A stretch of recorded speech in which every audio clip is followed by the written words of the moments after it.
Gini, saat ini teman-teman, Tolong, kita tolong, tolong, tolong. eh, tanya nih soal gaji nih, gaji, gaji apa DPR, honorer. Sebenarnya ini tip of an iceberg. Ini adalah puncak gunung es nih. Masalahnya ada yang lebih serius sesungguhnya, yaitu sistem penggajian kita yang secara umum itu masih problematik. Jadi bukan hanya dibandingkan antara DPR dengan honorer, bahkan ASN secara umum teman-teman. ASN secara umum, yang honorer ASN, itu kita masih punya masalah yang serius di situ. Jadi saya melihat ini tuh puncak gunung es yang tentu saja mengganggu rasa keadilan bagi semua.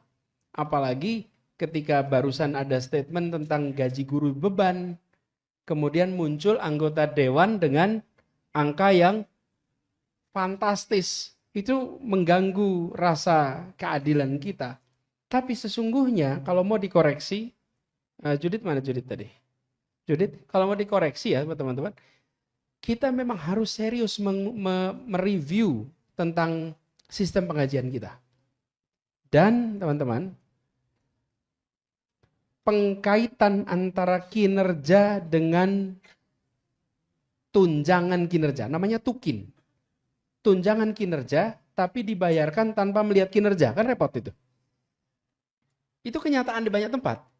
Jadi tukin itu tidak selalu. Kalaupun ada itu formalitas. Nah ini teman-teman, PR serius. Jadi, Judith kalau di dalam public policy itu, ketika mau melakukan reform, salah satu faktor yang bisa membuat reform itu terjadi namanya momentum. Oke. Dalam policy making, ada namanya orang-orang yang mau mengusung sebuah policy. Misalnya mengusung tentang perubahan sistem penggajian. Ini adalah momentum untuk dibawa. Dan bagi yang mau mengubah pemegang kewenangan nih, apakah presiden, apakah Kementerian Keuangan, atau Kemenpan RB, atau BKN, Badan Kepegawaian Negara, ini harus dimanfaatkan sebagai ini momen di mana publik menuntut ada reformasi. Ini masukin di situ. Jadi kita tidak berhenti sama ini nggak adil. Pernyataan mengekspresikan atas kenyataan itu tidak mengubah kenyataan. Dia hanya mengekspresikan perasaan atas kenyataan. Sesudah itu nggak ada perubahan.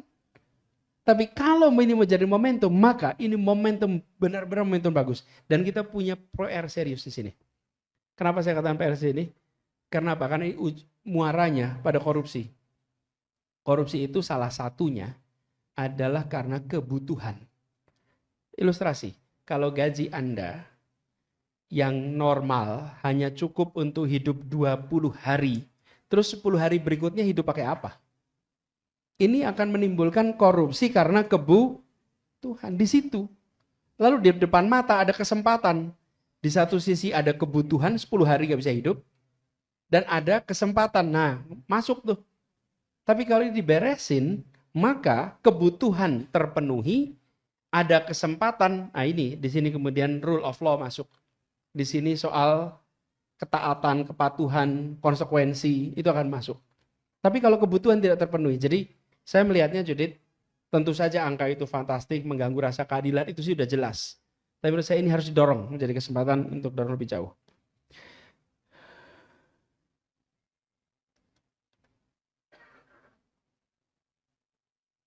Mayola, Octavia mana tadi Mayola?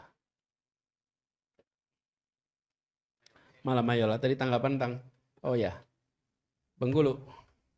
Pertanyaan tentang mosi pembubaran DPR. Kalau di sini gimana nih?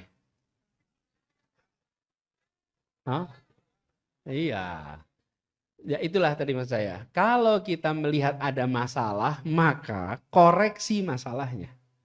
Oke, jangan ditinggalkan, dibongkar begitu saja. Harus dikoreksi. Tadi saya katakan reform. Reform paling sederhana.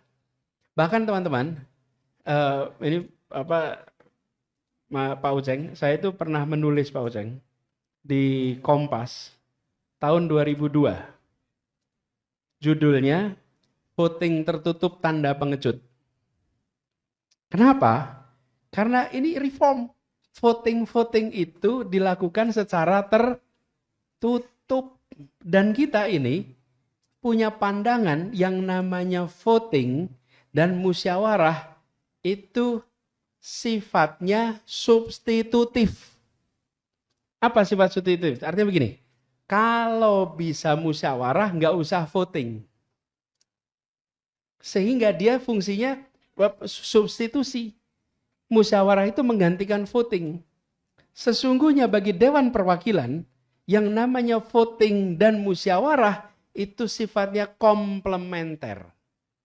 Musyawarah tetap dilakukan, deliberasi ada, perdebatan ada, sesudah itu dilakukan voting.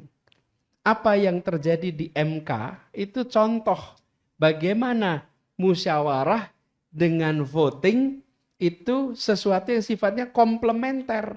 Nah, tapi Dewan Perwakilan kita semua itu dikerjakan sebagai substitutif. Kalau sudah musyawarah tidak perlu voting. Apa konsekuensinya?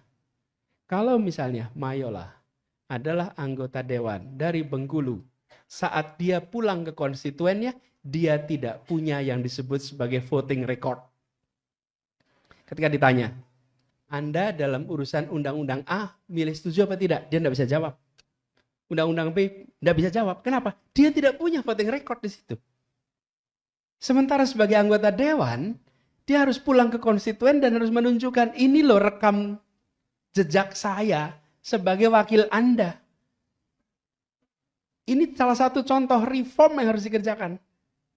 Kalau voting ini diubah menjadi terbuka dan tercatat, dan semua urusan selain musyawarah mufakat juga voting, maka kita akan punya rekaman. Ditambah lagi, pandangan umum sebaiknya jangan voting, selalu musyawarah.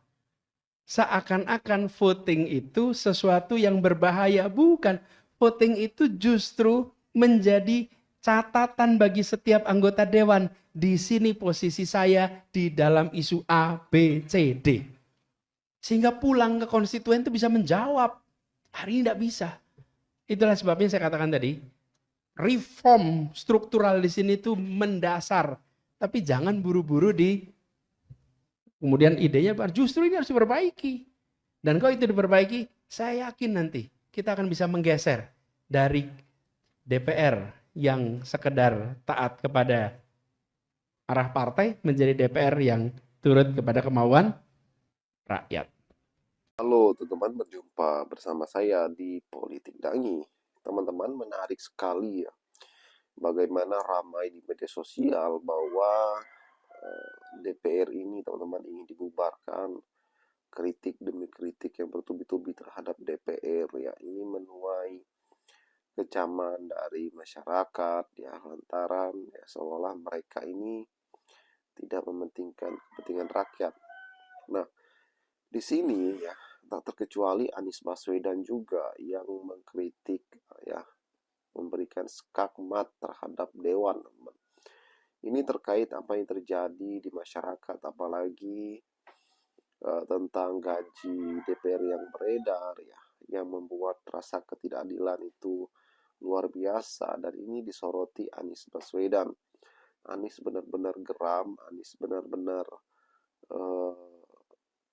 mengkritik ini teman-teman ya, dan membela rakyat. Kalau kita melihat bagaimana perjalanan politik kita saat ini, benar-benar membuat kita itu miris ya. Bagaimana seolah-olah semua partai itu mendukung pemerintah teman-teman. Apa yang menjadi kebijakan pemerintah ya disetujui terus ya. Apalagi rencananya tahun depan ini teman-teman akan mengambil hutang yang cukup luar biasa, yang cukup besar. Ini sangat mengkhianati ya, apalagi di tengah krisis ekonomi saat ini. Bagaimana menurut kalian?